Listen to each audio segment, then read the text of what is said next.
Hi hello welcome back to our channel Anitha Vijay.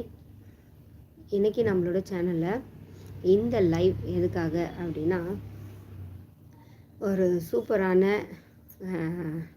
முக்கியமான விஷயத்த உங்களோட நான் ஷேர் பண்ணியிருக்கேன்.